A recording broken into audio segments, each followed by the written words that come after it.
Hi! Today I would like to show you how you can transfer files from Motorola Moto G51 to an Android device. First of all, open Play Store on both of them, tap on the search bars and type and send anywhere. Now install this free app from this developer and open it.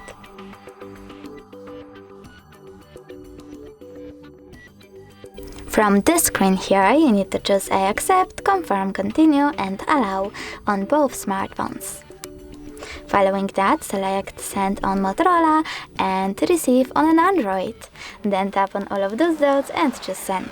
This way you will select all of those files and transfer them later on.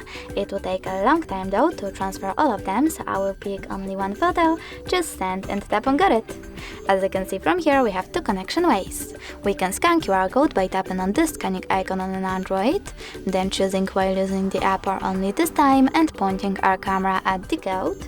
But we can also just input this key over here and choose Receive. And now, after a couple of seconds, as you can see, my photo was successfully sent. Thanks so much for watching. If you enjoyed this video, smash that like button, comment and definitely subscribe. Bye!